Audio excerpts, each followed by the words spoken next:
Le chrétien qui s'approche de la parole de Dieu, il puisse avoir lui-même un sens très affiné de la morale. Qu'il sache qu'est-ce qui est bien face à ce qui est mal, qu'il comprenne cette distinction. Ça s'appelle un discernement que l'on acquiert à force de comprendre, de lire et de rester attaché à la parole de Dieu. Frères et sœurs, la parole de Dieu te donnera la capacité de juger d'une chose. Souvent, j'ai eu des personnes qui m'ont vu et qui m'ont dit « Ah, pasteur, est-ce que faire telle chose est un péché ?» Je préfère pas en parler. Mais est-ce que si je fais ça, c'est un péché? Et une autre personne vient me demander « Mais penses-tu que si je fais ça, c'est un péché ?» Je me dis « Mais qu'est-ce qui t'empêche à toi-même de reconnaître si c'est un péché ou non, enfant de Dieu? Qu'est-ce qui t'empêche toi-même de reconnaître les limites? Il en va de mon rôle en tant qu'enseignant de la parole de Dieu d'aider tout chrétien qui a des questions pareilles. Je ne suis pas en train de dire que leurs questions veut dire que s'ils sont immatures. Le sens même de notre appel sur la terre, nous autres serviteurs de Dieu, c'est le perfectionnement des saints. On doit devoir absolument leur apporter des réponses. Mais avec le temps, quand on grandit, pareille question diminue. La même personne ne revient plus pour poser des mêmes questions comme celle-là. Elle pose d'autres types de questions, mais plus celle pour savoir qu'est-ce qui est bien et qu'est-ce qui est mal. Parce que, un, il a appris à écouter l'esprit qui le convainc dans le cœur. Deux, il a grandi dans la parole. Et trois, il sait comment appliquer la parole. Il comprend maintenant que quand la Bible dit « Si ta main te fait pécher, coupe-la parce qu'il est mieux pour toi d'entrer au ciel, manchot que de pouvoir aller en enfer avec tes deux mains. » Il a compris ce que ça veut dire. Il a compris que ce n'est pas couper sa main. Il a saisi ce que ça veut dire. Ça veut dire l'objet de ta tentation, la chose qui te pousse souvent à être exposé au mal, tu devrais t'en débarrasser, quel que soit le plaisir et quel que soit l'aspect apparemment dépendante de laquelle que la chose peut donner, comme si sans elle tu ne pouvais vivre, même si cela te coûtait de perdre une chose qui t'est chère, vaut mieux perdre une chose qui t'est chère et aller au ciel que la garder et aller en enfer. C'est ça la leçon profonde. La parole de Dieu, lorsqu'on y est exposé, on a grandi au point qu'on sait soi-même ce qui est bien de ce qui est mal. Donc, il ne s'agit plus d'un débat théologique pour savoir quel film regarder et lequel ne pas regarder. Il ne s'agit donc plus d'un débat théologique pour savoir quel habit porter et lequel n'est pas porté. L'élément qui te permet de te stabiliser dans ta moralité et d'avoir un sens affiné de moralité, c'est bien ta maturité spirituelle qui te donnera un discernement. Donc, première catégorie, les discernements du bien et du mal. Comment il vient? Il vient par la parole de Dieu. Deuxième catégorie, discernement des esprits.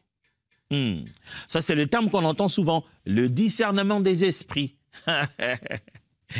J'ai même entendu des gens appeler ça discernement des esprits pendant que c'était juste l'art de la suspicion. Il est fort en suspicion qu'on commence à croire qu'il a un discernement des esprits. Dès qu'il voit quelqu'un, il dit « lui, je ne le trouve pas clair. Hein. Lui, il ne voit pas tout le monde clair. Quand il ne te voit pas clair, il appelle ça discernement des esprits. » Alors, le discernement des esprits est un don du Saint-Esprit, une capacité surnaturelle qui apparaît dans la liste de 9 dons cités dans un esprit de citer plusieurs opérations de l'esprit pour manifester sa présence dans l'Église au travers de frères et de sœurs. Il donne aussi cette capacité qui consiste donc à reconnaître la nature spirituelle qui est en action, à reconnaître l'esprit en action, l'esprit qui se manifeste. Le discernement des esprits, ce n'est pas la capacité à reconnaître les sorciers. Non, c'est la capacité à reconnaître toute manifestation spirituelle. Ça te permet de reconnaître autant les esprits mauvais, autant les anges de Dieu en visitation qui viennent visiter les hommes. Tenez-vous bien, même les discernements des esprits de foi te permettent de comprendre un songe et de comprendre l'esprit qui a motivé ce songe, de reconnaître la capacité si cette personne a eu cette expérience authentiquement ou pas. Raconter 2 histoires. La première, c'est, on raconte l'histoire de cet évangéliste qui a subi je vais dire quoi, il y avait des journalistes qui avaient commencé une sorte de campagne pour pouvoir intoxiquer les gens que tous les miracles qui se faisaient étaient faux. Bien sûr que nous avons là dehors bien de gens qui, servant leur propre ventre, inventent tout un tas de miracles pour se faire prendre pour des personnes précieuses et importantes, ainsi avoir plus d'argent. Mais le Seigneur agit, il agit puissamment. Et ces gens sont venus dans cette campagne, se disant que cet homme n'était pas de Dieu et qu'il faisait des faux miracles. Et ils sont donc venus en disant à tout le monde qu'ils étaient soit malades, qu'ils étaient paralysés. Un autre disait même qu'il toussait fort, qu'il avait une maladie comme ça qui est venue par la toux et son poumon était complètement en mauvais état. Mais ces gens disaient faux. Ils n'étaient pas véritablement malades. Ils sont entrés dans la campagne et pendant que l'homme de Dieu avance, tous ceux qui sont malades se disent « Bon, je suis malade ». On dit que ceux qui sont malades viennent. Vous venez, nous, on ne sait pas. On prie pour vous. Si vous dites que vous êtes guéris, gloire à Dieu. Eux, ils ont donc faim d'être malades pendant qu'ils ne l'étaient pas. Ils se disaient, ils viendraient, et quand on prierait pour eux, ils crieraient « Amen », ils sont guéris. Et après, ils auront continué leur tournage de la vidéo qu'ils étaient en train de faire en disant « Voilà, on n'était même pas malade. Et on a fait croire qu'on était guéris. » Et ils continuent à comptabiliser ça au milieu des guérisons. Donc, ce sont des charlatans qui ne vérifient même pas le fait. Ils sont venus, mais étaient venus, on les poussait, il y a un autre qu'on poussait sur une chaise roulante, un autre. Ils sont tous venus, on a prié pour eux. Et quand on a fini de prier pour eux, ils étaient sur le point de partir. L'homme de Dieu dit, non, attendez. Il y a quelque chose qui ne va pas. Il dit quoi? Qu'est-ce qu'il y a? Il dit, il dit, frère, est-ce que vous étiez vraiment malade? Il dit, non, l'Esprit de Dieu me dit, vous n'étiez pas malade. Et dans mon cœur, je sens que le but de votre présence ici, c'est de nous ridiculiser. Vous n'êtes pas malade. Et les noms que vous avez donnés ne sont même pas de vrais noms. Ce ne sont pas vos vrais noms. Mais afin que vous sachiez que le Dieu qui est ici est un Dieu authentique. Toutes les maladies que vous avez faim d'avoir, vous les avez maintenant. Et c'est lui qui disait qu'il avait la tuberculose, s'est mis à tousser instantanément. Lui que l'on poussait, il ne s'est pas redressé, il n'a pas pu marcher après. Waouh! Quel don de discernement des esprits en ce moment-là. Les hommes ont parlé, tout était bon, tout était bien. Le peuple de Dieu avait même acclamé en disant « Alléluia, Dieu les a guéris » pendant que c'était faux. Tout ça était faux. Il fallait un moment qu'un don de discernement des esprits opère pour dire « Wow, ça c'est la ruse, ça c'est le mensonge ». Un exemple biblique. Paul est en train de marcher. Ça fait un moment que chaque fois qu'il passe là-bas, une femme crie et dit « Écoutez ces hommes, ils viennent de la part du Dieu vivant, ils vous montrent le chemin de la vérité. » Quelle belle publicité, n'est-ce pas? C'est comme si aujourd'hui, quelqu'un faisait une vidéo, je sais pas moi, sur YouTube ou sur TikTok, en train de vanter les prouesses de ce que nous faisons. Ah, vraiment, écoutez-le. Mais Paul a su reconnaître, malgré qu'il pointe les gens à ce que nous faisons, l'esprit qui est derrière n'est pas l'esprit de Dieu. Si aujourd'hui on arrivait à nous associer, si on disait que l'esprit qui est dans cette femme témoigne de nous, on sous-entend que l'esprit qui est en nous témoigne d'elle aussi. Or, en réalité, ce n'est pas le même esprit. Et la Bible dit, Paul en avait marre, il était fatigué d'entendre ça. Il tourne et il dit, esprit de Python, sort de cette femme. Waouh! Celle que l'on prenait pour prophétesse ou diseur de bonne aventure était donc possédée d'un esprit mauvais. Discernement des esprits. Les gens passeraient par là, reconnaîtraient-ils que cette femme est en train de parler par un mauvais esprit pendant qu'elle dit des bonnes choses? Il existe une autre catégorie des discernements qu'on appelle le discernement des esprits. Une capacité surnaturelle de Dieu, un don spirituel qui se manifeste pour te montrer la nature spirituelle, la source spirituelle de l'esprit qui est en action. Est-ce un esprit humain? Est-ce Dieu, l'esprit de Dieu? Est-ce des anges de l'Éternel en mouvement? Est-ce des démons? Est-ce une ruse de l'ennemi?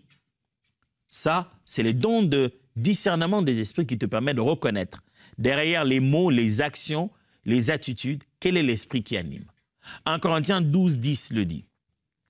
À un autre, le don d'opérer des miracles. À un autre, la prophétie.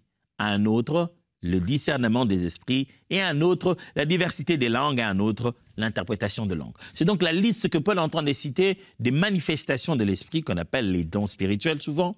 Et à l'intérieur, il parle donc de ce don des discernements des esprits. troisième type ou troisième catégorie des discernements. Il y a ce qu'on appelle le discernement des motivations du cœur. Je vous avais prévenu dès le début que je vais citer ici certaines choses que j'avais aussi citées lorsque je définissais les différents aspects du mot discernement. Il existe donc le discernement des motivations du cœur. Et j'avais lu avec vous 1 Samuel chapitre 16, verset 7. « Et l'Éternel dit à Samuel, ne prends point garde à son apparence et à la hauteur de sa taille, car je l'ai rejeté. L'Éternel ne considère pas ce que l'homme considère. L'homme regarde à ce qui frappe les yeux, mais l'Éternel regarde au cœur. » Il y a une forme de discernement qui a pour but de discerner le cœur, les motivations du cœur. C'est une forme de discernement concentrée sur l'être humain et les différentes motivations qu'il y a à l'intérieur. C'est ce qui te permet de voir derrière un sourire, un cœur complètement énervé, de dépasser les apparences et de savoir les intentions. Ça te permet de complètement faire tomber le masque et de comprendre le sarcasme derrière. De voir quelqu'un faire une chose pendant qu'il se joue de toi, mais tu as compris ce qu'il avait à l'intérieur comme motivation. Combien de fois on a besoin de telles choses? On a besoin de telles capacités de discernement. Je prie pour toi pendant que tu m'entends et pendant que tu me vois, que l'Éternel te donne un tel discernement pour que tu ne puisses pas être la proie de l'ennemi, la proie des hommes, qu'on ne te manipule pas, qu'on ne se joue pas de toi. Vous savez, le discernement dont je parle ici, c'est une capacité de Dieu qui te permet, même en lisant un WhatsApp, tu sais reconnaître les motivations du cœur. Même un WhatsApp sans emoji, ça te permet de te dire, je crois que je sais ce qu'il y a dans son cœur. Pas de soupçonner, mais de percevoir par l'Esprit de Dieu, par le discernement, les motivations de chaque cœur. Quatrième catégorie, ou quatrième type de discernement, c'est le discernement des temps et des saisons. Yeah, j'aime bien ça. Dans la Bible, il y a une forme de discernement qui consiste à une capacité de Dieu, que Dieu nous donne, à reconnaître les temps et les saisons, à reconnaître très bien, à lire dans les moments, la suite des événements, le moment propice. Avoir comme une sorte de tableau de lecture. C'est comme si tu vivais un film et tu connais très bien les scripts. Dieu donne la capacité de reconnaître en quelle période on se retrouve pour qu'on soit intelligible et intentionnel dans la façon de faire les choses. Vous voyez, quelqu'un dit, comment lui, il fait toujours les choses au bon moment?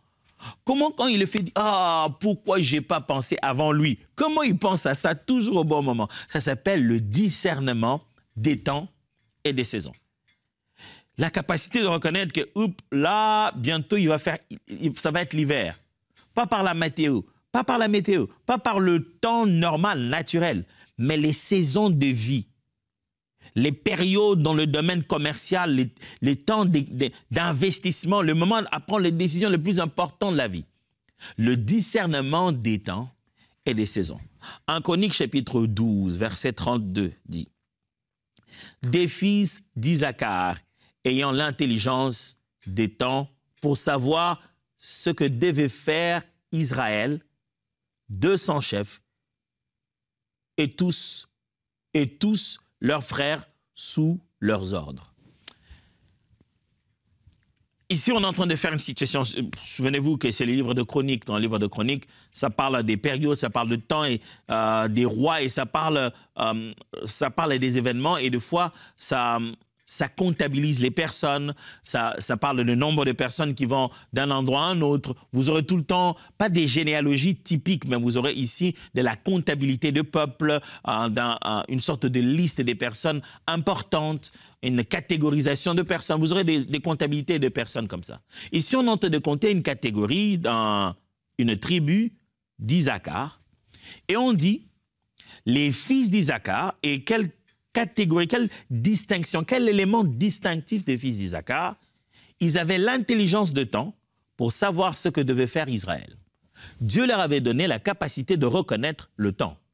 Le temps aujourd'hui, nous avons une montre pour ça. On l'a subdivisé en 24 heures.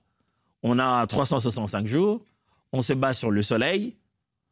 on a d'autres éléments de lecture de temps. Eux, à l'époque, n'avaient pas les mêmes. La tribu d'Isaacar avait cette capacité à reconnaître le temps et les saisons. À reconnaître sans des instruments comme le nôtre aujourd'hui, sans satellite, sans paratonnerre, sans quoi que ce soit, sans aucun instrument de mesure, ils avaient des capacités de Dieu. Ils n'avaient pas les mêmes instruments d'aujourd'hui, mais ils avaient le don, les capacités de Dieu à reconnaître le temps. Capable de dire à Israël, non, pas maintenant, ce n'est pas le moment. Non, il est possible qu'une famine arrive. Non, il est possible que cette fois-ci la sécheresse soit plus grande. Non, il est possible qu'il puisse pleuvoir. Ils avaient la sagesse des moments qui permettaient au peuple d'Israël de poser les bons actes dans le bon moment. Parce que vous le savez mieux que moi, que dans ce quotidien de l'être humain, nous sommes sujets à ces trois choses, le temps, l'espace et la matière. Et tout ce que nous faisons se fait toujours à un moment, donc le temps. Et ça se fait toujours quelque part, donc l'espace. Si ça se fait, c'est nous qui le faisons, les êtres qui posent ces actions, donc la matière.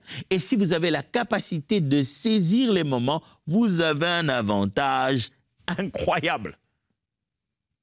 Et Dieu nous donne le discernement de temps et de saison. Je prie Dieu pour toi, qu'il t'ouvre les yeux et qu'il touche ton cœur pour que tu discernes en quel temps tu te trouves maintenant. Tu as beaucoup prié, tu as beaucoup demandé, tu as supplié Dieu, tu as cherché et tu as besoin de lever une option. Cela dépend de quelle saison de ta vie tu te trouves maintenant. Et tu as demandé à Dieu, que dois-je faire? Quelle est la saison de ma vie maintenant? Sur quoi je dois me concentrer? Je ne peux pas tout étudier. Je ne peux pas aller partout. En ce moment, je devais être où, en train de faire quoi? Je prie que Dieu te fasse grâce et qu'il t'ouvre les yeux et que tu saisisses ta saison, que tu discernes ton temps. 5e catégorie, on est en train d'aller sûrement vers la fin. Il y a ce qu'on appelle le discernement dans les relations. Il y a un autre type de discernement qui est concentré dans le domaine relationnel. Proverbe 13-20 l'a dit, et j'ai déjà parlé de ça aussi lorsque je définissais les discernements. Celui qui fréquente les sages devient sage, mais celui qui se plaît avec les insensés s'en trouve mal. Il y a une forme de discernement qui s'applique souvent dans le domaine relationnel. Une capacité à bien distinguer la bonne personne ou les bonnes personnes avec qui rester ensemble. Et enfin, pour aujourd'hui, 6e, discernement prophétique. C'est vrai, lorsque le mot prophétique sort, ça fait « oh ». Oui, les discernements prophétiques. Lisons Actes des Apôtres, chapitre 21, versets 10 à 11. « Comme nous étions là depuis plusieurs jours, un prophète nommé Agabus descendit de Judée et vint nous trouver. Il prit la ceinture de Paul, se lia les pieds et les mains et dit « Voici ce que déclare le Saint-Esprit. L'homme à qui appartient cette ceinture, les Juifs les lieront de la même manière à Jérusalem et les livreront entre les mains des païens. » Ça, c'est un épisode assez triste de la vie de Paul. Ils sont là, il est en train d'édifier des frères et sœurs. Vient subitement un prophète avec un message authentique. Lorsque la Bible, c'est l'une des rares personnes dans le Nouveau Testament dont on parle avec la qualité de prophète, surtout après les évangiles, qualité des prophètes, et on parle des prophéties réalisées sorties de sa bouche concernant par exemple la famine. Donc lorsqu'on dresse le tableau de l'individu Agabus, ce n'est pas n'importe qui. C'est réellement un prophète avec un ministère authentique reconnu dans le corps du Christ à cette époque-là. Et donc, ce n'est pas juste quelqu'un qui va vous raconter n'importe quoi. Quand il dit une chose, ça va se faire. Et le voilà qui vient, qui pose un geste prophétique en prenant la ceinture de Paul, on s'est lié en disant « L'homme à qui appartient cette ceinture, voilà ce qui va lui arriver. » Des fois, on se plaint quand un prophète donne un message, on dit « Il fait trop de cérémonies pour rien. » Il aurait pu lui dire directement. Le prophétique est des fois poétique. Son sens et sa façon de pouvoir frapper la mémoire vient avec un côté dramatique. Si c'était la prophétie, c'est pas de l'administration. C'est pas qu'on va juste respecter les choses de façon carrée. Non, non, non. La prophétie, c'est Dieu qui s'exprime. Il y a une dimension poétique et dramatique qui de fois vient avec la prophétie. Est-ce que les gens ne dramatisent pas plus que ça? Oui, vous connaissez l'être humain, il est très fort en excès. Mais ne pensez pas qu'il faut ôter le drame ou la poésie dans la prophétie. Et ces deux choses font partie intégrante de la manière de rendre une parole prophétique. Et il vient ici, il se lit, il dit, c'est lui à qui appartient cette ceinture. Voilà comment on va le drainer. C'est comme ça qu'on va l'arrêter. C'est le Saint-Esprit qui le dit. Tous les frères et sœurs qui sont là, ils disent, Paul, tu ne peux plus partir. Dieu a dit que tu ne devrais plus partir. Mais Paul, après, s'élève et leur dit, non, non, non, je dois partir. Il dit, non, mais... Elle dit, non, non, non, il faut que je parte. Mais on va t'attraper. Écoutez la façon dont Paul discerne cette prophétie. La prophétie n'a pas dit, Paul ne part pas. Non, la prophétie a dit, Paul, on va t'arrêter à Jérusalem. Dieu avait fait une alliance avec Paul au moment où il l'a appelé. Il lui a dit, je t'appelle pour que tu souffres pour moi. Ce qui va être intéressant ici, c'est que Paul va partir. Et la parole d'Agabus va s'accomplir. Et lorsque Paul est arrêté et le voilà emprisonné, l'Éternel vient lui parler, lui dit, n'aie pas peur, prends courage, tu vas aller témoigner pour moi là-bas, jusqu'à Jérusalem. Oh, mais Dieu, donc c'était dans ton plan qu'on puisse m'arrêter? Mais pourquoi tu m'avais prévenu qu'on va m'arrêter? Ce n'est pas parce que Dieu te prévient qu'une chose qui te semble être presque négative va arriver, que ça signifie que tu dois l'éviter. Paul est rentré derrière en se disant, ça c'est Dieu qui montre sa fidélité. Il m'avait promis que je souffrirais pour lui. Et s'il m'annonce que je vais souffrir, c'est le même Dieu. Il me demande un esprit si vous voulez lui demander. La demande de choses spirituelles a toujours été un peu, dans le milieu chrétien, comme quelque chose d'assez presque tabou. C'est trop sacré pour le faire. On s'est dit, même si je demande à Dieu, il ne va pas me donner ce que je lui demande. Il va me donner ce qu'il faut. Absolument, oui, je suis totalement d'accord. Mais ça sert à quoi, alors, d'avoir ouvert une brèche qui consiste à demander? Alors, c'est quoi? Quelqu'un dirait, c'est une arnaque. Vous me demandez de demander, mais vous me donnerez dans tous les cas ce que vous avez décidé de me donner.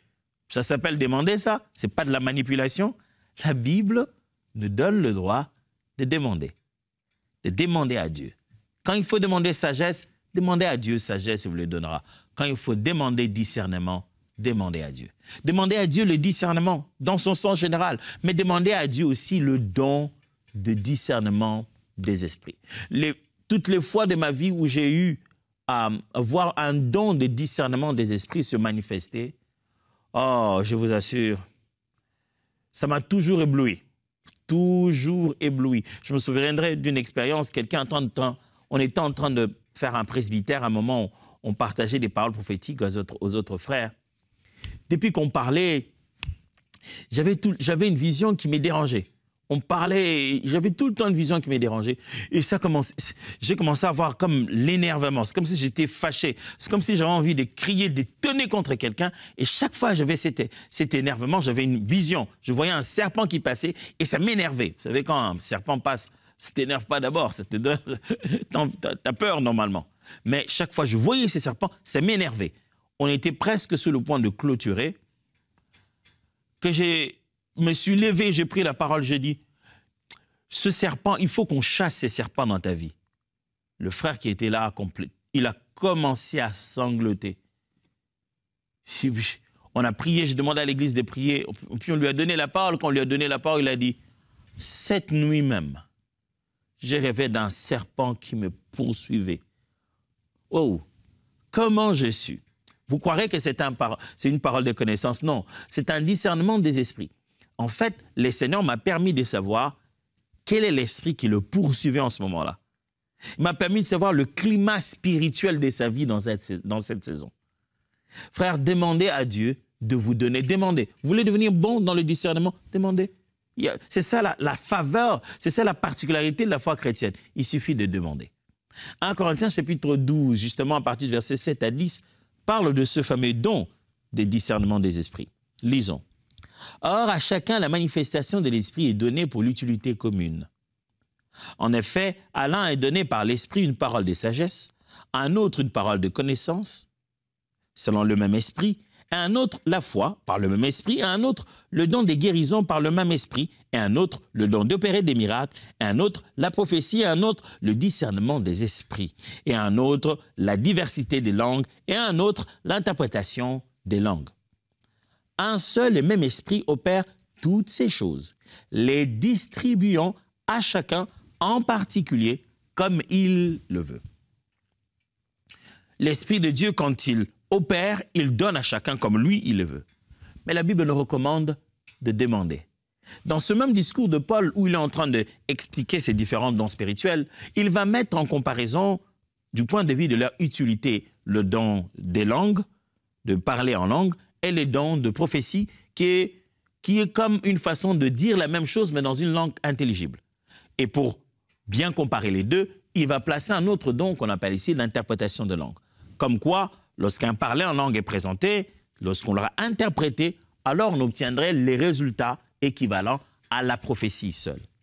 Et en arrivant dans son argument, en développant bien son argument, Paul nous encourage à demander et même à demander d'exprimer les dons les meilleurs. Frères, si vous voulez devenir bon dans le discernement, mettez vos genoux à terre, priez, demandez à Dieu.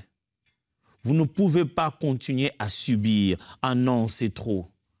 Vous ne pouvez pas continuer à passer toute la journée avec un songe que vous n'avez complètement jamais compris. Vous ne pouvez pas continuer à comprendre les signaux que quand les choses se sont déjà passées, quand c'est déjà arrivé. Imaginez-vous que vous soyez en train de conduire en cours de route et vous ne comprenez pas les signes de route et que vous ne comprenez qu'on avait dit stop, que quand on vous a cogné. Comment comprendrez-vous stop, que les signes, le feu, quand il passe au rouge, c'est le stop, que quand votre voiture est cognée, imaginez-vous, le reste de la route sera catastrophique.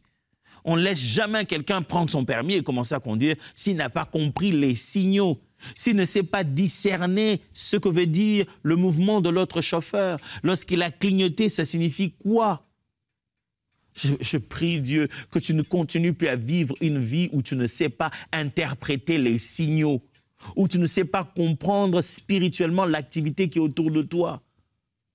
Je prie Dieu que tu arrives à un degré de conscience où tu sais reconnaître que là, c'est l'Éternel. Vous imaginez, vous êtes-vous déjà posé cette question? La Bible parle du buisson ardent. Il y a une flamme, mais la Bible dit l'ange de l'Éternel apparaît à Moïse comme un buisson ardent. Donc, toute cette forme-là de feu dans cet arbre, la Bible dit que c'est un ange qui lui est apparu. Est-ce qu'il a vu les yeux? Est-ce qu'il a vu quoi? Qu'est-ce qu'il a vu qui pourrait lui faire croire que c'est un être, si ce n'est la flamme? Et dans cette flamme-là, qui ne consumait pas ce buisson, il reconnaît la manifestation d'un ange. Waouh! Quel discernement des esprits! Quelle capacité de reconnaître que là, c'est Dieu! Je prie Dieu qui vous donne cette capacité de reconnaître Jésus, même quand tout le monde dans la barque, le voyant marcher sur l'eau, crie « fantôme, fantôme », mais que vous soyez capable de dire « non, là c'est mon Jésus ». Que vous ayez la capacité de dire « Seigneur, si c'est toi, donne que je marche sur l'eau ». Troisième chose à faire pour devenir de plus en plus bon dans la manière de discerner les choses. Développer une sensibilité à la voix de Dieu.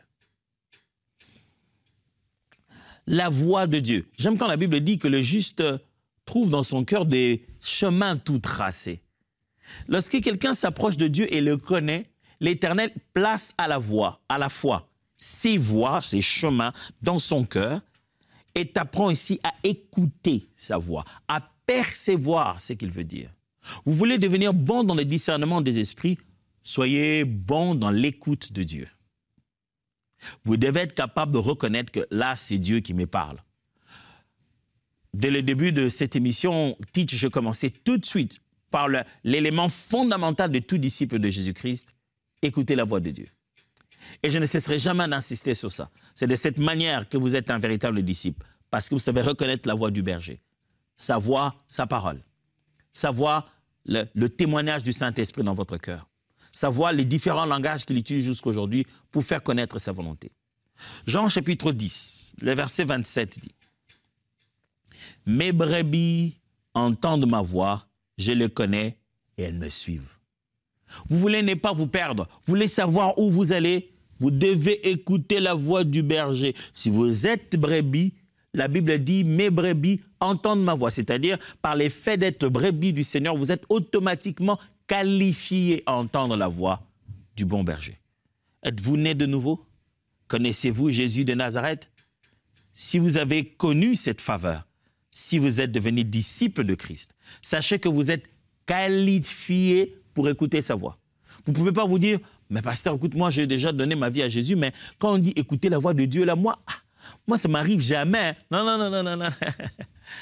Attendez, quand on dit écouter la voix de Dieu, n'allez pas chercher vos oreilles d'abord. La voix de Dieu se perçoit de plusieurs manières. Quand Dieu parle, des fois ça vient dans notre cœur, des fois ça vient dans nos yeux, des fois ça vient dans nos sensations. Mais quand Dieu parle, sa voix n'est pas toujours entendue par les oreilles. Des fois quand Dieu parle, on l'entend par les yeux. Des fois quand Dieu parle, on l'entend par nos sens. Mais vous devez être capable de reconnaître la voix de Dieu. Vous voulez devenir bon dans le discernement, devenez bon dans la capacité à reconnaître la voix de Dieu, à savoir que là, c'est Dieu qui m'a parlé. Alors, que faire? Passez le temps dans la prière. Priez avec la parole de Dieu. Priez avec la parole de Dieu. Partagez vos expériences à des aînés. Dites-leur quand vous avez senti une chose, et vous avez une chose qui m'a beaucoup aidé dans ma vie chrétienne, c'est le fait de prier ensemble avec les autres. Pendant les moments de prière collective, des personnes plus matures manifestent les dons de l'esprit.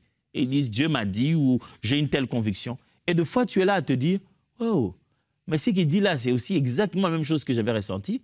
Ah, c'est quand je ressens comme ça que ça veut dire que c'est Dieu qui me parle. » Une fois, deux fois, trois fois dans ces types de réunions, tu commences à prendre conscience et confiance à cette méthode que Dieu utilise pour te parler. Et tu grandis. Et tu deviens bon. Si tu grandis dans ta façon de comprendre la volonté de Dieu, tu deviendras aussi bon dans ta façon de discerner les choses. Quatrième chose à faire pour devenir de mieux en mieux bon, devenir capable davantage d'aiguiser ses compétences de discernement, c'est évaluer les intentions du cœur. Ouais.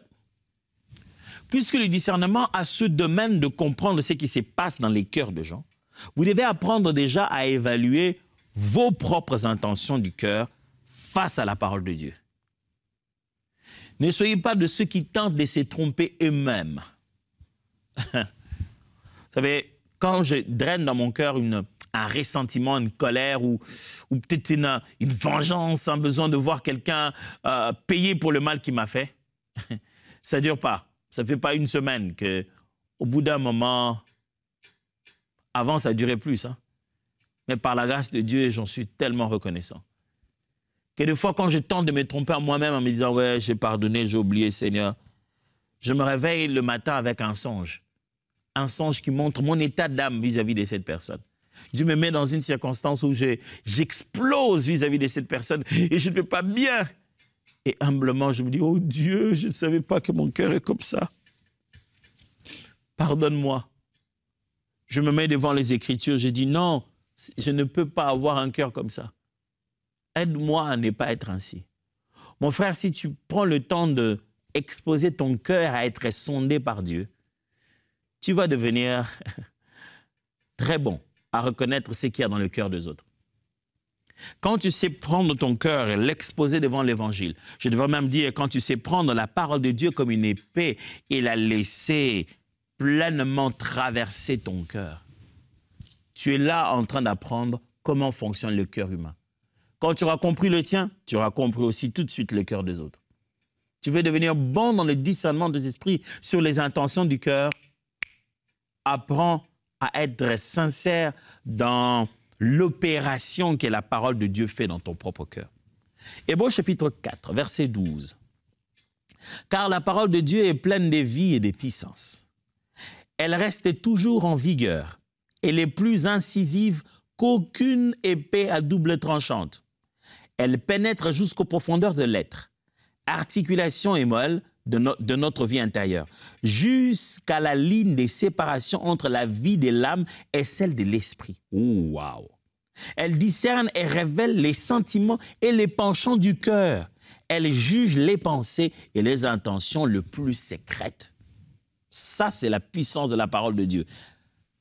Plus précise qu'un outil de chirurgien. La parole de Dieu va dans la ligne la plus précise. Vous savez, quand vous exposez votre cœur à la parole de Dieu, elle peut vous trouver les mots et les synonymes, au point que vous puissiez savoir que ce que vous avez, ce n'est pas chagrin, c'est amertume. Au point de vous dire, non, tu n'es pas fâché, là tu es devenu jaloux. Vous savez, des fois, j'ai déjà entendu ça dans les conversations des frères. Hein. Dis, bon, vraiment, prions pour lui, hein, que vraiment Dieu l'aide. Non, non, non, non, non, non, non. On n'est pas en train de parler ici pour prier pour lui. On est en train de parler ici pour se réchauffer autour d'une chaleur, d'une sainteté apparente. Parce que plus mauvais, lui, il sera dans notre discours, plus meilleur nous nous sentirons, nous. On se sentira bon parce qu'on l'aurait massacré, lui. On aurait vu que lui, il n'est pas meilleur. Et ça nous donnerait une sensation de perfection parce que nous le voyons, lui, se drainer dans la boue. Ce n'est pas la prière ni le fardeau de la prière qui nous motive ici. Quand on sait exposer son cœur à la parole de Dieu, on la laisse faire cette chirurgie cardiaque, on commence à devenir un bon cardiologue. Ouais, j'utilise des termes comme ça par similitude. Si tu sais exposer ton cœur à la parole de Dieu, tu deviens un bon cardiologue. Ça veut dire que tu deviens aussi bon en matière de comprendre le cœur des gens. Laisse ta parole faire le travail dans ton cœur. Tu reconnaîtras tout de suite les symptômes sur une autre personne lorsqu'il soit il tente de s'éloigner de la parole, soit la parole est en train de travailler en lui. Si tu sais comment va ton cœur, tu pourras tout de suite reconnaître les symptômes de quelqu'un d'autre et dire « Moi aussi, quand mon cœur ne va pas bien, je fais exactement la même chose. » Cinquièmement, je vous ai promis aujourd'hui de parler des 7 choses. Je ne l'ai pas promis au début, j'ai manqué de les dire. Bah, en fait, il n'y en avait que 7. Il y a 7 choses que j'ai prévues aujourd'hui pour que vous puissiez devenir de plus en plus meilleur sur votre façon de discerner. On aiguise ici le discernement. On donne le comment devenir bon en matière de discernement. On a déjà appris 4 choses. La 5e, c'est celle-ci. Apprendre des erreurs et croître en maturité. Vous voulez devenir bon, sachez bien que le discernement repose aussi un peu sur l'expérience. C'est-à-dire sur un certain vécu. Après un certain nombre de vécus surtout d'essais et d'erreurs, après un certain nombre de, j'allais presque dire des chutes ou d'à peu près, ou n'avoir pas réussi comme on l'aurait vraiment voulu, on acquiert de l'expérience. Et aussi après un certain nombre de réussites, des préventions, après un certain nombre d'évitements, vous avez pu échapper à des pièges. Réussite ou échec, tous ces 2 éléments entrent dans votre expérience et font monter votre maturité. Désormais, certaines situations ne sont plus autant nouvelles qu'elles semblent être pour les autres. Pour eux, c'est du nouveau, mais pour toi, non. Une expérience a précédé. Et l'expérience a tendance à bâtir notre discernement. C'est pourquoi, dans la vie de tous les jours, on a tendance à accorder un plus grand discernement à une personne plus âgée, n'est-ce pas? On se dit, mais toi, tu es quand même un peu plus âgé, tu aurais dû avoir le discernement. Et ce n'est pas que dans le monde. Même dans la Bible, on s'attend à ce que celui qui est mature, celui qui a grandi, qui est né dans la foi, qui est déjà dans la foi depuis longtemps, ait en lui l'expérience et le discernement, comme 2 choses marchant de pair. Hébreux chapitre 5, versets 13 à 14. Or, quiconque en est au lait n'a pas l'expérience de la parole de justice. N'a pas quoi?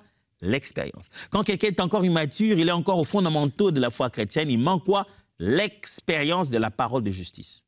Car il est un enfant, mais la nourriture solide est pour les hommes faits, pour ceux dont le jugement est exercé par l'usage à discerner ce qui est bien de ce qui est mal.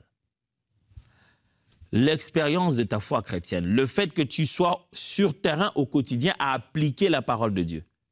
Pasteur, moi, ça fait 10 ans que je suis dans la foi chrétienne, mais lui, ça fait à peine 2 ans, 3 ans. Vraiment, c'est lui qui va avoir un meilleur discernement. Est-ce que ça ne vient pas avec le nombre d'années? Non, ça ne vient pas avec le nombre d'années, ça vient avec l'expérience.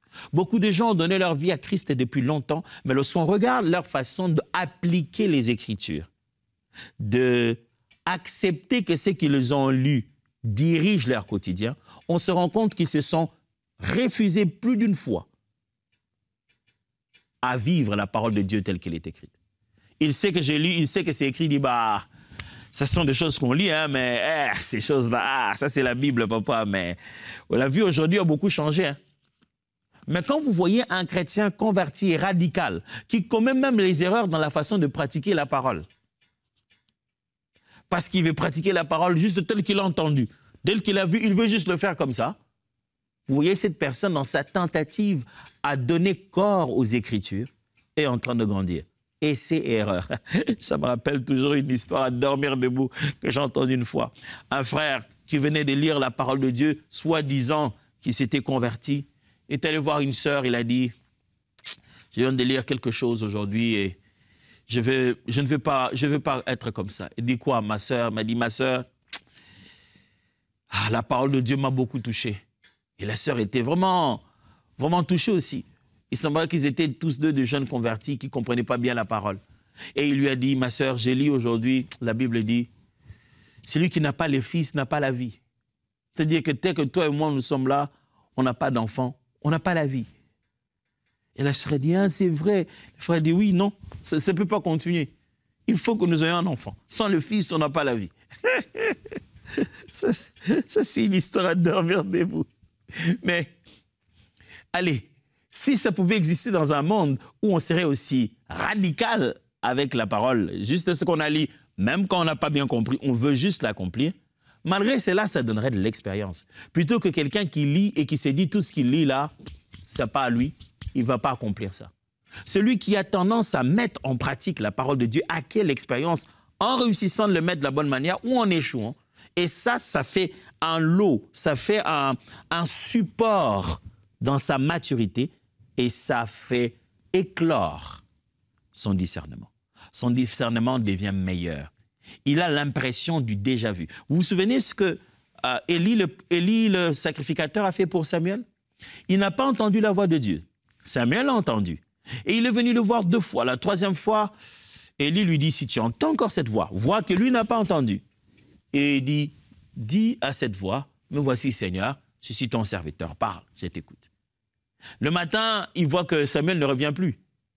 Il dit, mais qu'est-ce que Dieu t'a dit? Il dit, non, non, non, Dieu m'a rien dit. Il dit, non, impossible. Il l'a fait jurer, il a dit, je connais cette voix-là. C'est que ça t'a parlé. Il faut que tu me dises. Comment tu sais ça? L'expérience m'a permis d'avoir ce degré de discernement. 6e point pour savoir aiguiser notre capacité à discerner. Vivre dans la vérité et dans la transparence. Mes amis, si vous voulez être capable de discerner les esprits, les circonstances, le temps et les saisons, avoir le discernement biblique, vous devez être transparent vous-même. Vous devez vivre dans la vérité et dans la transparence. Puisque le discernement, c'est comme avoir le roseau, la mesure, la règle droite. Si c'est ça le discernement, et que vous-même, vous êtes déjà courbé, je pense que vous aurez tendance à croire que tout ce qui est droit ne l'est pas. Vous avez besoin vous-même d'être droit pour vous positionner le mieux que possible à reconnaître tout ce qui ne l'est pas. Alors travaillez pour rester dans la vérité et dans l'intégrité, dans la transparence. Proverbe chapitre 10, verset 9 dit, « Celui qui marche dans l'intégrité marche avec assurance, mais celui qui prend des voies tortueuses sera découvert. » Quand vous êtes dans l'intégrité, vous êtes calme, assuré, vous êtes à l'aise, votre esprit est dans la paix. Mais quand vous vivez dans des chemins tortueux un jour, vous ne vivez même pas en paix, parce que vous savez qu'un jour, vous pouvez être découvert. Vous voulez être bon dans les discernements, commencez à mettre votre cœur en paix. Débarrassez-vous de tout ce qui, au fond de vous, vous pousse à vous dire, et si on m'attrapait, et si on découvrait ça aujourd'hui? Débarrassez-vous de ça. Arrêtez, faites de votre mieux pour que votre conscience ne vienne pas tout le temps vous condamner. Et enfin, 7e, s'entourer des conseillers spirituels. Vous voulez être bon dans le discernement, vous devez avoir des autres personnes mûres, matures, qui vous donnent des bons conseils spirituels. Par conseiller spirituel, je ne suis pas en train de dire que vous donnez à quelqu'un un poste gouvernemental de conseiller spirituel, ou vous promenez avec quelqu'un qui se dit votre prophète personnel, votre conseiller spirituel. J'ai dit seulement un frère, une sœur, un mentor. Pas à décembre et à janvier. Dieu a ses calculs sur le temps. La Bible dit, lorsque le temps fut accompli, Dieu ne regardait pas si on était en décembre ou en janvier. Le temps de Dieu, les éléments qui devaient entrer en compte se sont mis en compte, sont entrés en musique et le temps de Dieu était arrivé. Ne l'oubliez pas, il est le maître de temps et des circonstances. Deuxième chose, deuxième vérité fondamentale, comprendre le temps de Dieu pour chaque activité. Vous voulez devenir bon en matière de discerner le temps, vous devez comprendre le moment de Dieu pour chaque action qu'il veut poser. 1 Chroniques chapitre 12, verset 32 dit, « Des fils d'Isaacar ayant l'intelligence des temps pour savoir ce qu'il devait faire Israël, 200 chefs et tous leurs frères sous leurs ordres. » On est en train de nommer ici les fils d'Isaacar en disant qu'ils avaient comme particularité la capacité à reconnaître le temps pour que Israël sache ce qu'il doit faire. Vous voulez être bon dans la reconnaissance de saisons, rallier temps et activité. L'Ecclésiaste l'a dit tout à l'heure dans le premier point. Il y a chaque chose à un temps. Il y a un temps pour toute chose. Vous voulez reconnaître dans quelle période de votre vie vous êtes? N'allez pas regarder nécessairement dans le calendrier. Allez aussi découvrir dans les actions. Qu'est-ce qui doit être fait maintenant est un indicateur de quand est-ce que nous sommes. Deux fois, c'est l'heure de manger. L'heure de manger, c'est quand? C'est 12 heures, c'est midi, c'est 13 heures, non? Deux fois, ça n'a rien à voir avec les heures qu'il y a dans la montre. C'est le moment où l'estomac réclame à tout prix et maintenant la nourriture, et c'est le moment où on a pu en avoir et à mettre sur la table. Quel est ce moment-là? C'est le moment de manger. Le moment de manger, c'est quelle heure dans la montre? Le moment de manger, c'est le moment de manger. C'est le manger qui fait son moment. C'est l'action qui a carrément retenu le temps. Tu veux savoir qu'est-ce que Dieu veut? Tu veux savoir dans quel temps tu te trouves? Pose-toi la question, qu'est-ce que Dieu veut que tu fasses maintenant? Relie l'activité avec son temps. Si tu commences à découvrir les genres de choses que Dieu te demande à faire maintenant, tu commences à comprendre aussi petit à petit dans quel temps tu te trouves. Chaque année, quand je commence ma vie, ou à chaque mois, ou à chaque période, à chaque démarrage, ou à chaque fin d'une activité ou d'une saison importante de ma vie, je parle ici en termes d'années, en termes d'études, en termes de parcours. Je me pose toujours cette question, Seigneur, où est-ce que je me trouve par rapport à ton temps? Qu'attends-tu de moi? Dans quelle saison je me trouve maintenant? Et j'ai appris avec le temps à ne pas rester seulement en train d'attendre, d'avoir des indicateurs de temps. Et je tourne tout de suite cette question en disant, Dieu, qu'attends-tu de moi maintenant? Que veux-tu que je fasse? Deux fois, je l'entends dire, il est temps d'étudier. C'est étudier qui est l'activité dans ce temps-là. Le temps que tu essaies de repérer dans ta vie, c'est le temps de l'activité. Alors, deux fois, quand tu repères l'activité, tout de suite, tu as compris le temps. Des amis étaient en train de me raconter une histoire pour me faire rire. Un jour, on était aux États-Unis, ils sont allés assister à un match de baseball. Ils n'en comprenaient rien du tout. Et pour me faire rire, ils m'ont inventé cette histoire en disant, on était là, on ne comprenait rien, et quand c'était les temps de repos et les équipes devaient se replier, c'est là que nous, on s'est levés en train de dire, ouais, on pensait qu'on a marqué un but. C'est l'activité qui détermine deux fois le temps. Et c'est ce que l'Ecclésiaste enseigne bien. Il y a un temps pour toute chose. Toute chose se déroule dans un temps. Ne demande pas à Dieu, oh Seigneur, qu'est-ce qui se passe dans ma vie? Quand viendra l'élévation? Non, demande-toi, Dieu, que dois-je faire maintenant? Et quand vous regardez la vie de Jésus, vous verrez que les saisons, les épisodes de sa vie étaient marqués par l'action. Par une action bien particulière. Il dit, ah, quand j'étais avec vous dans le temple, pourquoi vous n'êtes pas venu m'arrêter? Ce moment ici, c'est le moment de la manifestation des ténèbres. Et il dit, un moment, il est temps que le Fils de l'homme soit glorifié. Il connaît l'action du temps. Vous voulez devenir bon en matière de connaissance des saisons, sachez reconnaître ce que Dieu vous demande de faire. Quelquefois, Dieu vous demande de vous taire. Dieu vous demande de prier. Dieu vous demande de vous cacher. Ah, mais Dieu, je me suis caché trop longtemps. Quand Dieu vous demande de ne rien faire de fois, c'est la saison, c'est le moment de ne rien faire. Dieu vous demande de fois d'étudier. Je me souviendrai comment le Seigneur m'a fait, j'ai déjà raconté ça plusieurs fois ici, le Seigneur m'a fait faire des longs moments où je n'avais qu'un même songe parce qu'il tenait à ce que je puisse étudier. C'était le temps pour étudier.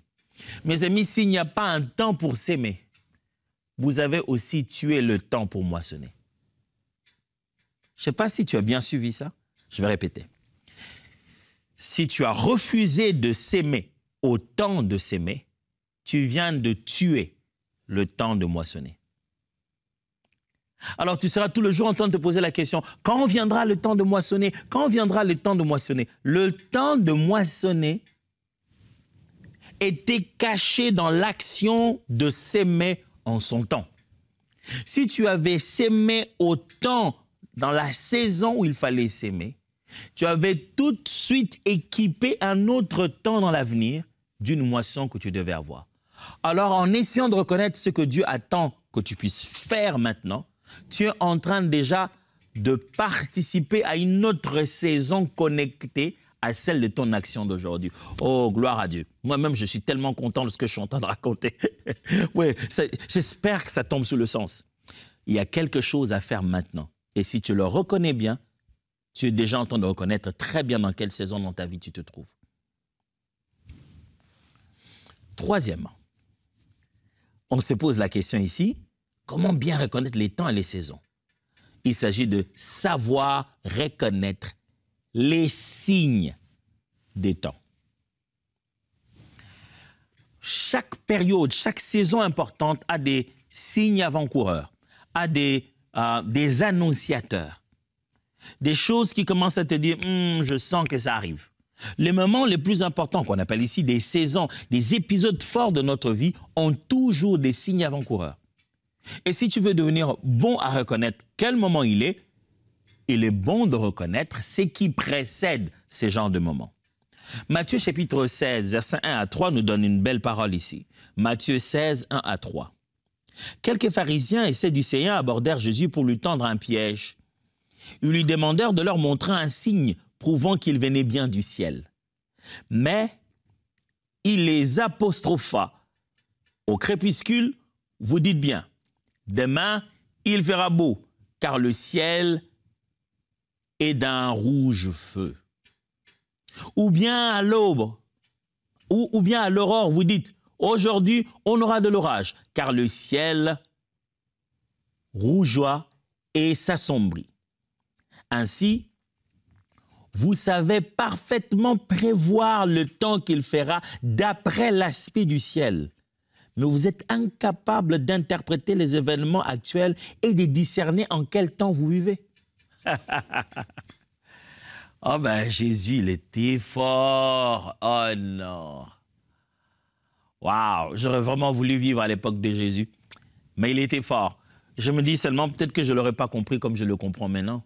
Béni soit le Seigneur à cause de l'Esprit de Dieu qui a rendu claire la connaissance du Fils de l'homme, qui a fait qu'on ne le regarde plus comme un simple charpentier de quelque part qui a grandi à Nazareth, un Galiléen qui a juste fait des miracles intéressants à son époque, et que l'on commence à voir en lui clairement Dieu manifesté en chair dans sa pensée à venir sauver l'humanité. Je bénis Dieu d'être à mon époque alors. Mais Jésus, regardez, il répond. Il dit, on vient lui dire, donne-nous un signe qui nous montre vraiment que tu n'es pas un homme ordinaire, que tu viens quand même d'en haut.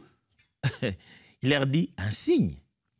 N'est-ce pas vous autres là qui, quand vous regardez le ciel, vous dites, c'est un peu dans certains rouges, demain il y aura l'orage. C'est-à-dire vous pouvez dicter l'atmosphère, les choses qui vont avoir lieu dans l'atmosphère. Vous pouvez prévoir la pluie ou non, l'orage ou non, à travers des signes avant-coureurs. Mais vous êtes incapable de reconnaître dans quel temps vous vivez. Jésus leur dit, est-ce que vous n'aviez pas vu que Dieu avait déjà laissé avancer des signes avant-coureurs qui annonçaient déjà la période du Messie? Est-ce que vous n'avez pas observé la période de la naissance, le nombre d'enfants tués? Est-ce que vous n'avez pas entendu les prédications de Jean-Baptiste? Est-ce que vous n'avez pas vu d'autres miracles? Est-ce que vous n'avez pas lu les livres pour vous rendre compte qu'il y a déjà eu tellement de signes précurseurs qui disaient que c'était le bon moment? Les signes. Vous voulez être capable de connaître dans quel temps vous êtes, sachez-les très bien que chaque grande saison de la vie, grande saison de la vie, il y a toujours des signes, de petits signes. Vous commencez à vous rendre compte que quelque chose est sur le point de se passer. Je ne sais pas si ça vous est déjà arrivé. Vous devenez heureux comme si on vous avait donné quelque chose. Pendant qu'à ce moment-là, vous n'avez même pas d'argent. Vous avez comme une sensation que tout va aller pour les mieux. On dirait que vous avez quelque chose pendant que vous n'avez absolument rien. Vous avez des songes que vous conduisez pendant que vous n'avez même pas de véhicule. Dieu a tendance, de fois comme ça, à envoyer bien avant la saison de la manifestation de quelque chose, des signes avant-coureurs qui nous disent « c'est bon, ça va arriver, c'est bon, ça va arriver ». Apprenez à lire le temps. Apprenez à reconnaître. Vous avez une suite de prédications. Là, c'était la même chose. Là, partout où vous êtes allés, on a prêché exactement la même chose. Dieu vous fait des clins d'œil. Reconnaissez que le temps s'approche. Quatrièmement, cherchez la sagesse pour comprendre la volonté de Dieu. Romains chapitre 12, verset 2. Ne vous coulez pas simplement dans le moule de tout le monde. Ne conformez pas votre vie aux principes qui régissent le siècle présent. Ne copiez pas les modes et les habitudes du jour. Ne vous coulez pas simplement dans le moule de tout le monde. Ne conformez pas votre vie aux principes qui régissent le siècle présent. Ne copiez pas les modes et les habitudes du jour. Par le renouvellement de votre intelligence, plutôt mentalité, soyez changés, adoptez une attitude intérieure différente. Donnez à vos pensées une attitude, une nouvelle orientation afin de pouvoir discerner ce que Dieu veut de vous. Ainsi, vous serez capable de reconnaître ce qui est bon à ses yeux, ce qui lui plaît et qui vous conduit à une réelle maturité. Paul parle aux Romains en leur disant, ne laissez pas le monde vous conduire, ne vous conformez pas. Si par contre, vous êtes capable de reconnaître ce que Dieu veut, si par contre vous changez d'attitude intérieure, votre pensée, l'orientation de vos pensées est changée, vous serez alors capable de discerner quelle est la volonté de Dieu. Frères et sœurs, vous voulez devenir bons en matière de connaître le temps, cherchez la sagesse pour comprendre la volonté de Dieu. Cherchez la parole de Dieu, la sagesse autour de vous pour être capable de savoir qu'est-ce que Dieu veut. Si vous savez ce que Dieu veut, vous saurez quel temps il est. N'est-ce pas? Je vous ai donné l'exemple de manger ici. Un bébé est en train de pleurer. Ah, na, na, na. Ouh, merci Seigneur, ça fait longtemps que je n'ai pas eu à gérer les bébés la nuit. C'est pas évident, les bébés la nuit. Surtout la nuit, c'est comme si les bébés sont réglés comme une montre. Quand c'est l'heure de manger, ils se mettent à pleurer et c'est une chanson qui ne s'arrête pas. Tu sais, même si tu dormais profondément, c'est comme si leur pleur va directement dans ton sommeil. Je ne sais pas, les mamans vont me dire plus comment de fois vous étiez dans un songe et ça pleure même dans le songe. Et un bébé est en train de pleurer comme ça, il pleure parce qu'il ne sait pas s'exprimer autrement. Il pleure. Et tu veux le comprendre. Et souvent, les mamans veulent savoir, il est temps de quoi?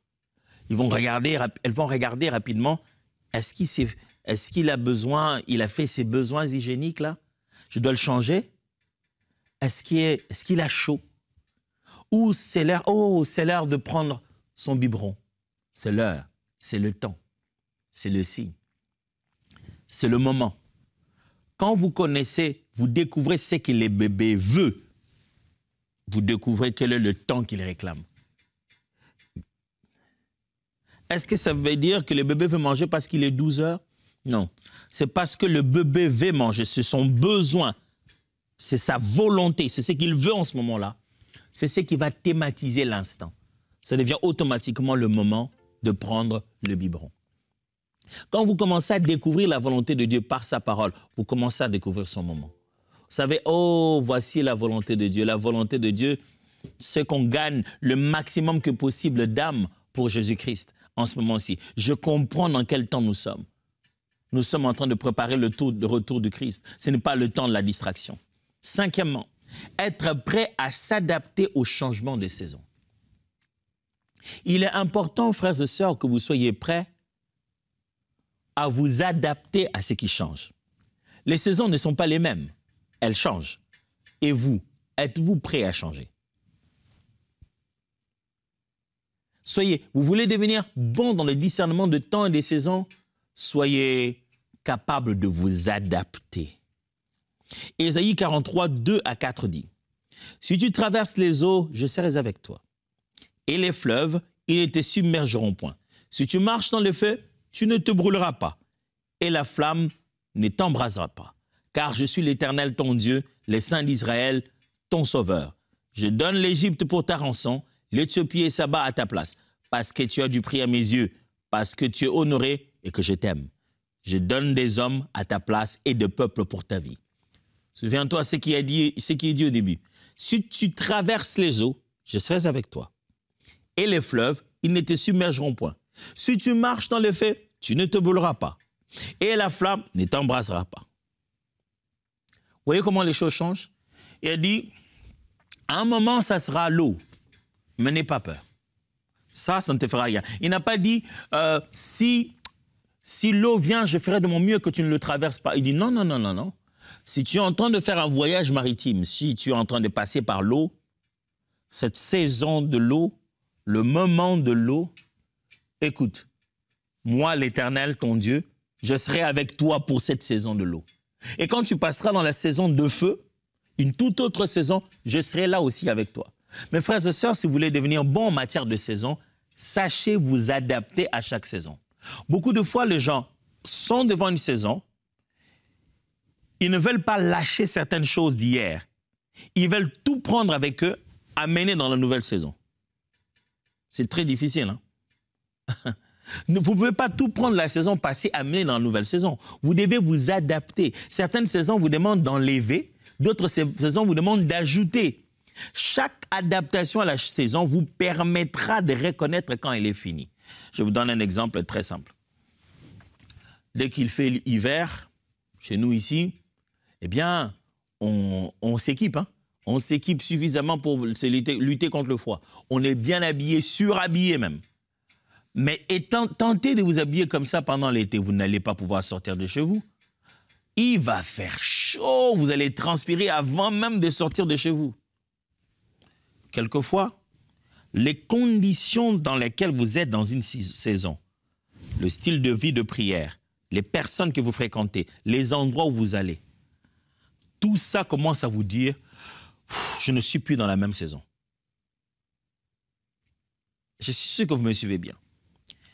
La saison dans laquelle vous êtes maintenant, si vous ne vous y étiez pas donné à fond, lorsque les signes des changements arrivent, vous n'allez pas les sentir. C'est-à-dire que pendant qu'il faisait froid, vous vous habillez toujours en été, vous ne saurez jamais la différence entre le froid et l'été. Mais quand il a fait froid, vous êtes habillé chaudement. Quand il va commencer à faire chaud, vous allez commencer à le sentir. Tout de suite, vous allez commencer à vous dire, OK, non, il fait un peu plus chaud. Il faut que je commence à me débarrasser de ça. C'est pourquoi, des fois, quand Dieu vous change de saison, certaines choses qui étaient pertinentes, certaines personnes, certains programmes, certains livres perdent leur pertinence. Mais vous les aviez lus, vous les aviez suivis, vous étiez à fond parce que c'était la période. Mais si pendant la période, vous aviez raté ça, comment vous allez commencer même à vous dire que ce n'est plus pertinent comme c'était censé l'être? Des fois, Dieu vous donne comme ça des petits signaux autour de vous où vous vous lassez de certaines activités. Mais si pendant la saison de ces activités-là, vous ne les aviez même pas fait, les signaux de changement viennent dans la lassitude de ces activités que vous n'avez pas fait. La saison va juste passer comme ça et vous allez devenir aigri parce que vous ne vous étiez pas adapté dans cette première saison qui était devant vous. Sixièmement, vivre selon la vision prophétique des temps futurs. Vous voulez apprendre à discerner très bien les temps. Ayez toujours dans votre tête, mes frères et sœurs, que le fait qu'il y a déjà une direction des prophéties des temps futurs. Dieu a déjà parlé. Il a parlé tant pour vous et il a déjà parlé pour l'humanité. Ça ne changera pas. Le diable va être enchaîné, les gens vont aller en faire à cause de leurs péchés. Ça, c'est déjà la ligne de la direction prophétique. Habakkuk 2, 3 dit, « L'Éternel m'adressa la parole, il dit, écris la prophétie, grave-la sur les tablettes, afin qu'on la lise couramment, car c'est une prophétie dont le temps est déjà fixé. Elle marche vers son terme, elle ne mentira pas. Si elle tarde, attends-la, car elle s'accomplira certainement. » Ce que Dieu a déjà dit se fera. Si tu veux être bon en matière de discernement de temps, tu dois d'abord avoir la conscience du temps prophétique de la Bible. Tu dois savoir où on se trouve. Qu'est-ce que Dieu attend de l'humanité? Qu'est-ce qui se passera après ces événements?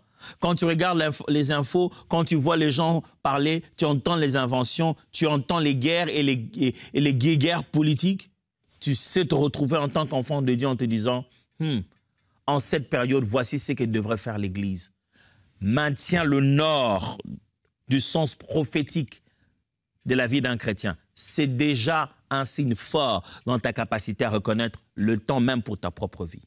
Et enfin, utiliser les discernements des temps pour porter du fruit en son temps. Le sens du discernement de temps, des saisons dans la vie, c'est pour que vous puissiez porter du fruit en son temps. Parce qu'il y a des moments dans la vie, mes amis, quand vous les dépassez, vous ne pouvez plus faire les mêmes choses. Quand Dieu vous avait dit de faire ce que vous deviez faire, vous avez cru que vous avez encore le temps. Demain, vous allez vous rendre compte que vous n'avez plus les capacités de le faire. La volonté y est, vous connaissez la personne, vous connaissez l'endroit, mais vous êtes devenu lent, lourd, ça ne donne plus le même effet. Quand Dieu dit maintenant, c'est maintenant. Le sens de connaître le bon moment, c'est pour en jouir le fruit. Frère, si vous ne jouissez pas de la mangue dans sa saison, vous serez obligé d'attendre longtemps. Le psaume 1.1 le dit. Heureux l'homme qui ne marche pas selon les conseils des méchants, qui ne s'arrête pas sur la voie des pécheurs et qui ne s'assied pas en compagnie des moqueurs, mais qui trouve son plaisir dans la loi de l'Éternel et qui la médite jour et nuit. Il est comme un arbre planté près d'un courant d'eau qui donne son fruit en sa saison et dont le feuillage ne se flétrit point. Tout ce qu'il fait le réussit. Un homme est devenu comme un arbre planté près d'un courant d'eau parce qu'il vit selon la volonté de Dieu. Et j'aime ce que la Bible dit, qui donne son fruit en sa saison. Mais en même temps, le feuillage ne se flétrit point. Quand ce n'est pas la saison du fruit, même le feuillage reste. Mais la nourriture solide est pour les hommes faits, pour ceux dont le jugement est exercé par l'usage à discerner ce qui est bien et ce qui est mal. L'homme d'Hébreu est en train de rappeler aux chrétiens à qui il écrit qu'ils devaient grandir. Il est même désolé du fait qu'il s'attendait à une certaine maturité de leur part. Il dit, vous qui deviez être des maîtres capables d'enseigner aux autres, vous en êtes encore rudiments à l'ABC de la foi chrétienne, vous êtes encore aux fondamentaux. À ce niveau de votre foi, à cet âge de votre foi, vous deviez non seulement avoir été capable de comprendre, mais aussi de transmettre.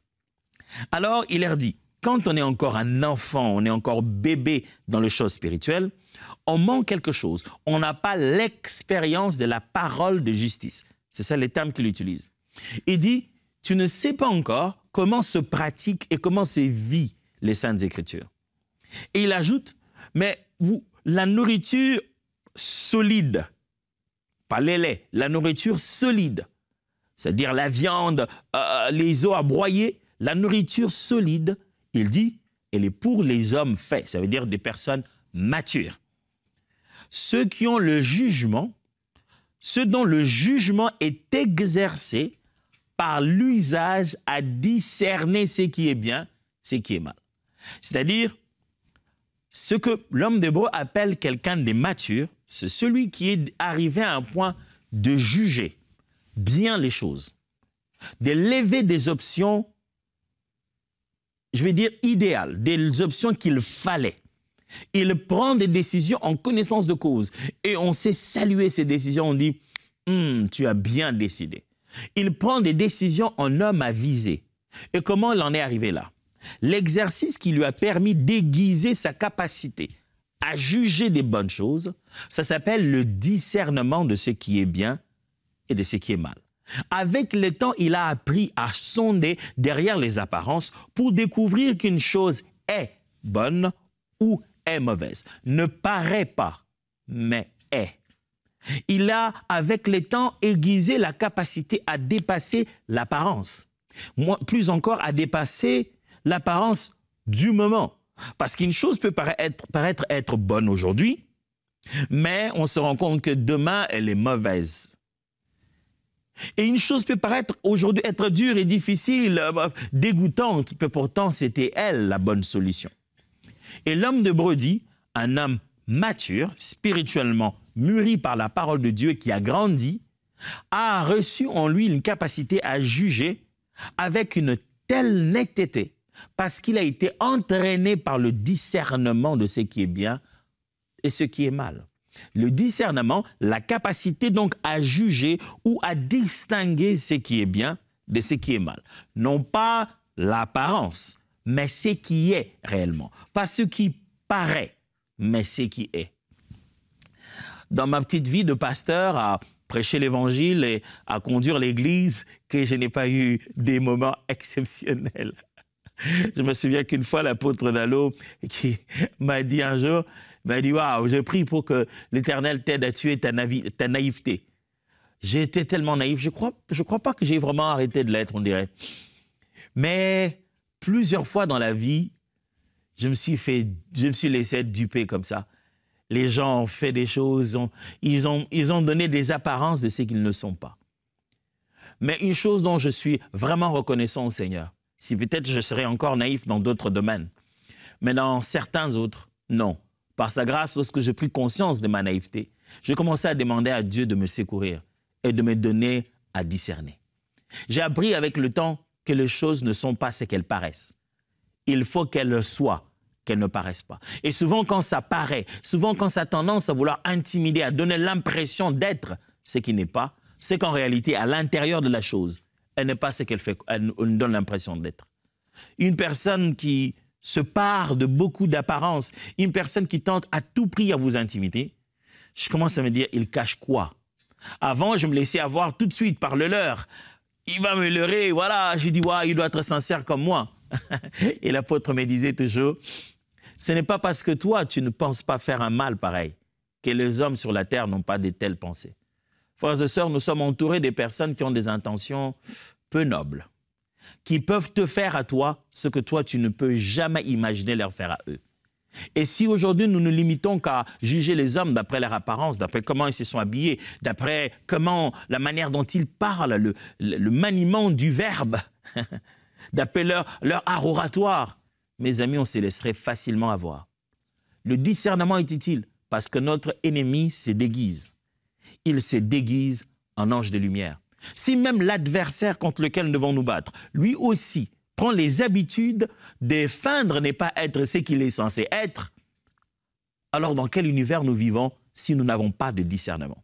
Sachez que le discernement, c'est une capacité qui vous permet de distinguer ce qui est bien de ce qui est mal. Ça vous fait dépasser l'apparence, vous découvrez la nature réelle des choses et vous êtes capable de les catégoriser en bien ou en mal. Je vous ai promis 8 choses aujourd'hui pour juste répondre à la question « Qu'est-ce que c'est que les discernements ?» On a vu la première, on a vu la deuxième. Troisièmement, le discernement comme faculté de percevoir les intentions du cœur. Quand nous disons discernement, mes amis, nous disons que c'est aussi la faculté de percevoir les intentions du cœur. Le cœur de l'homme, qui le connaît? Il est bien caché. Quelqu'un peut dire une chose avec maladresse et le dire au point que ça fasse mal pendant que ce n'était pas ce qu'il voulait. Combien de fois nous tous sur la terre, on n'a pas envie qu'on écoute nos intentions? Moi, je ne sais pas pour vous, mais moi, ça m'est arrivé plusieurs fois de me retrouver dans une situation où j'ai envie de dire « Mais ce n'est pas ce que je voulais, moi. Moi, j'avais juste dit ceci parce que c'était dans telle idée que je l'ai dit. Je ne l'ai pas dit en mal, mais ça a été mal pris. Mais il dit « Mais ce n'était pas ça mes intentions. » Et il y a des moments où les gens disent « Ben non, je m'occupe plus de tes intentions. Quelles que soient tes intentions, tu m'as fait du mal. » Il dit « Mais c'était pour blaguer. » C'était pour blaguer, mais ça n'a pas fait rire. Ça fait mal. Qui verra mes intentions? Qui verra qu'au fond de moi, je voulais partager un plaisir et non pas faire du mal?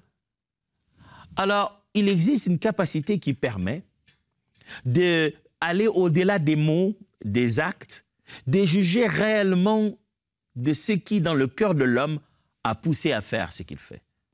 Parce que sur cette terre, on peut recevoir des fois même des cadeaux, mais des cadeaux empoisonnés. Si on connaît l'intention du cœur, on ira au-delà de la beauté de l'emballage du cadeau. Et cette capacité s'appelle le discernement, la faculté de percevoir les intentions du cœur. Il l'a dit, il l'a fait, mais pourquoi? Qu'est-ce qu'il y avait en lui? Qu'est-ce qui l'a poussé à faire ce qu'il fait? Une belle histoire est dans 1 Samuel. 1 Samuel chapitre 16, verset 7. 1 Samuel chapitre 16, verset 7. Voici ce qui est écrit. Et l'Éternel dit à Samuel, ne prends point garde à son apparence et à la hauteur de sa taille, car je l'ai rejeté. L'Éternel ne considère pas ce que l'homme considère. L'homme regarde à ce qui frappe les yeux, mais l'Éternel regarde au cœur. Une belle leçon que Dieu donne à quelqu'un, pas le moindre, à Samuel. Samuel, le prophète dont les Écritures disent qu'aucune de ses paroles prononcées, aucune de ses prophéties n'est tombée à terre sans être accomplie. De tout ce que Samuel a dit, Dieu a respecté cela et l'a accompli. Mais c'est à ce Samuel-là que Dieu donne une telle leçon. Samuel arrive, il vient dans la famille de David, le grand roi David après. Mais là, il n'est pas encore roi, c'est le jour où Dieu va montrer qu'il a élu lui. Il arrive dans la famille de David, qui était le dernier de la famille, il trouve son frère aîné. Il regarde et dit « Waouh, il est bien baraqué, c'est probablement lui le roi, Dieu a trouvé une bonne personne. » Et Dieu lui dit « Attention, attention, attention, ne limite pas son apparence. Il est bien beau, grand de taille, il a tout ce qui d'apparence serait bien. Mais quand je regarde dans son cœur, je ne trouve pas l'homme selon mon cœur. » Alors Dieu donne cette leçon à Samuel, qui est une leçon pour nous tous. Il dit ceci, « Vous les hommes, vous jugez d'apparence. L'homme considère et regarde à ce qui frappe les yeux. Mais l'Éternel regarde au cœur. » Lorsque Dieu te donne la capacité qu'on appelle le discernement, il te donne un regard divin sur les êtres humains. Dois-je répéter cela? Le discernement est un regard divin sur les êtres humains. Quand Dieu te permet de discerner, il te permet en fait de voir comme lui voit, de sentir comme lui sent. Et Dieu te fait entrer dans le dossier. Il t'ouvre les pages cachées que les humains ne peuvent pas te montrer. Dieu te fait asseoir à la tour de contrôle. De là, tu vois toutes les caméras que les autres utilisateurs ne voient pas. Le discernement, c'est la capacité de regarder la circonstance avec l'angle de Dieu. J'aime m'amuser à raconter de fois aux étudiants, pour juste insister sur l'omniscience et l'omniprésence de Dieu, les capacités surnaturelles de Dieu, j'aime souvent leur raconter ça en disant, quand vous venez devant moi, vous pensez que je vous vois comment? Et j'aime à les entendre dire, on ne comprend pas la question.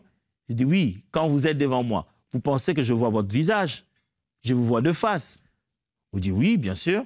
Donc, je ne sais pas ce qu'il y a derrière votre dos. Je dis, ouais, à moins que nous puissions nous tourner ou que vous puissiez vous tourner. Et je leur ai dit, quand Dieu vous regarde, vous pensez qu'il vous voit comment? Au début, ils se disent, ouais. Il y en a, j'aime rire quand il y a certains qui imaginent que Dieu nous voit un peu comme une sorte de drone, en l'air, comme ça, qui nous voit à partir de la tête. Drone, Dieu nous regarde comme ça, comme une sorte de drone. Et j'aime ceux qui disent, mais Dieu, il nous voit de partout, il voit tout. J'ai dit, imaginez, ça veut dire quoi? Voir de partout. C'est-à-dire qu'au même moment, Dieu te voit devant, il te voit derrière, il te voit de côté, il voit même ce qui est en dessous de tes pieds, et il connaît chaque cheveu qu'il y a sur ta tête, et s'il n'y en a pas.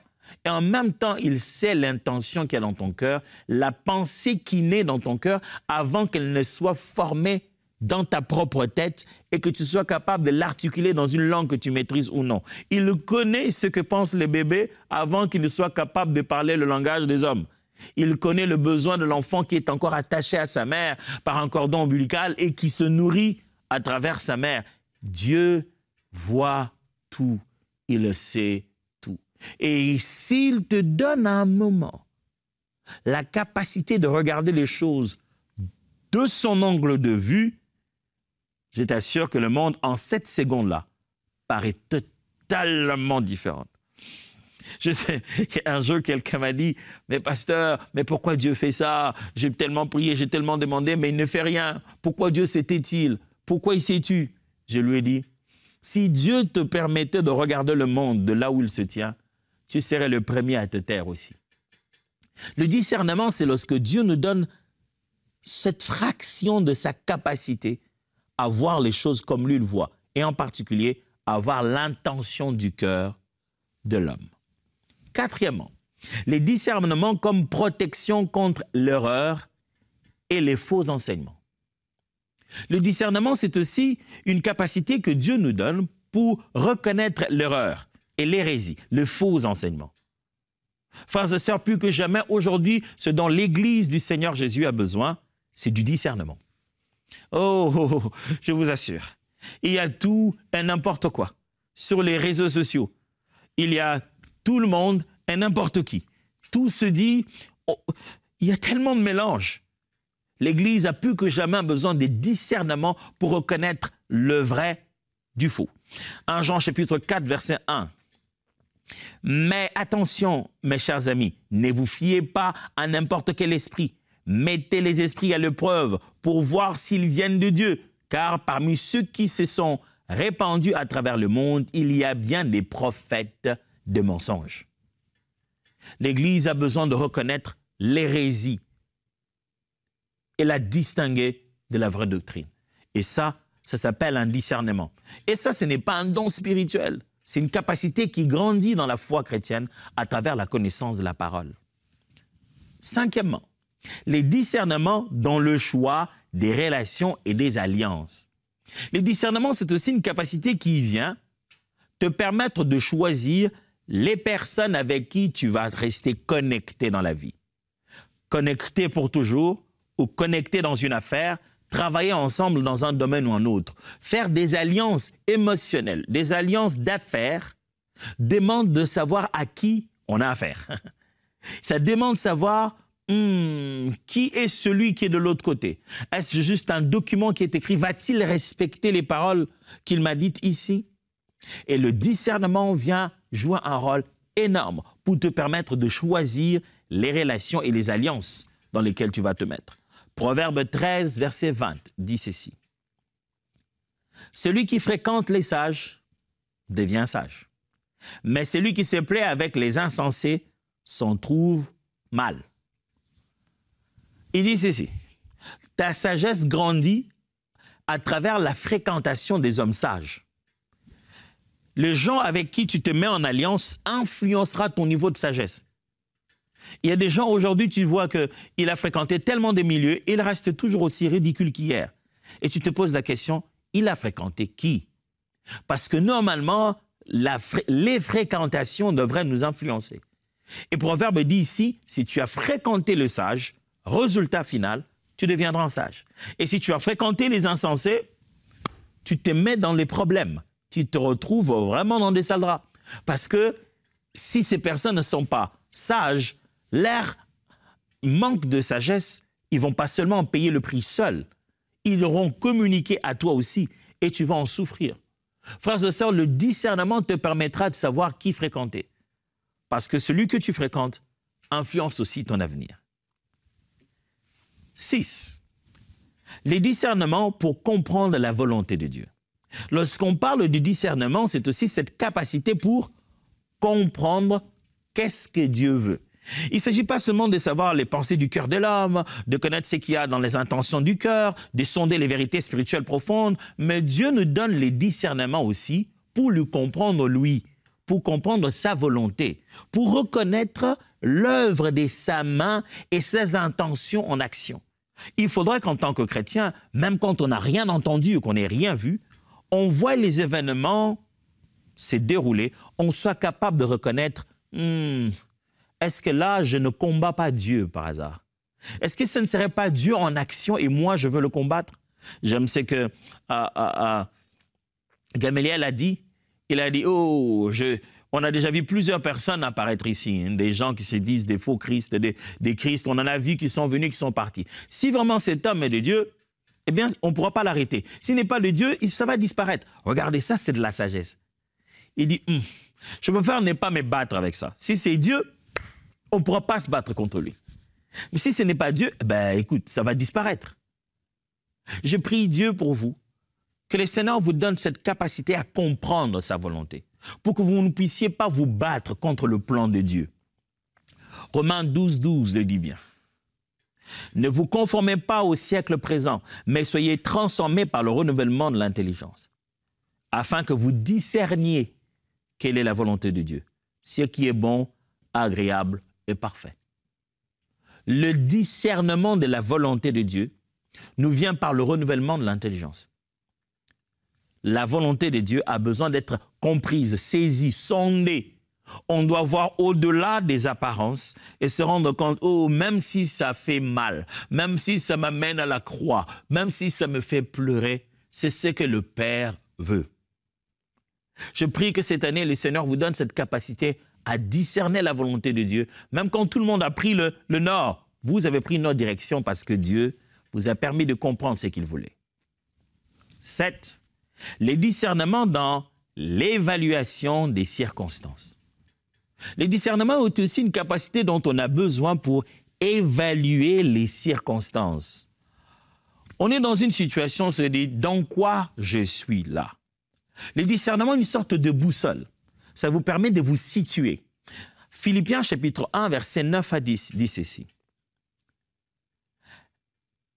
Est-ce que je demande dans mes prières ce que votre amour augmente de plus en plus en connaissance et en pleine intelligence pour le discernement des choses les meilleures, afin que vous soyez purs et irréprochables pour le jour de Christ. Paul dit aux Philippiens, j'ai prié pour vous, je prie pour que Dieu vous donne la capacité d'avoir le discernement des choses les meilleures. Le discernement, c'est une sagesse divine qui vous permet de prendre toujours la bonne direction. Une sorte de tamis. Vous avez tamisé et vous savez quelle est la meilleure des choses. Dans une même assiette de la vie, il y a des bonnes qualités, il y a des moins bonnes, il y a des excellemment bonnes. Et le discernement, c'est la capacité de tamiser le quotidien et de se dire, je ne prendrai que ça, ça, ça. Et vous avez fait le bon choix. Je prie que Dieu puisse souffler en vous cet esprit, qui vous permet à ce qu'au travail, ou que vous soyez à l'école, à l'université, à la maison, pendant que vous gérez votre foyer, vous puissiez tamiser le quotidien et vous dire, je ne ferai que ça, ça, ça. Et c'est que ça puisse être les bons choix qui vont vous mûrir. Aujourd'hui, vous faites quoi? Vous regardez la télé, la télé. Il y a tellement de choses à faire, il y a tellement d'options, il y a tellement de possibilités. Mais je prie que vous viviez chaque jour de votre vie en ayant tamisé, pesé et en ayant fait le choix sur les bonnes choses. En commençant aujourd'hui, je vous ai promis 8 choses pour comprendre qu'est-ce qu'est le discernement. Voici donc la dernière chose. Le discernement comme fruit d'une communion intime avec Dieu. Si le discernement, on en a vu les facettes, sachez qu'il y a une autre facette du discernement. Le discernement est la conséquence d'une fréquentation intime du Dieu Tout-Puissant. Psaume 119, verset 125 dit « Je suis ton serviteur, donne-moi l'intelligence pour que je connaisse tes préceptes. » Le psalmiste dit à Dieu, « Je suis ton serviteur, donne-moi l'intelligence pour que je connaisse tes préceptes. » Il prie un peu dans l'idée de discerner les choses. Il dit, « Je t'appartiens, Seigneur. Je suis à tes pieds. Rends-moi capable de discerner les choses. »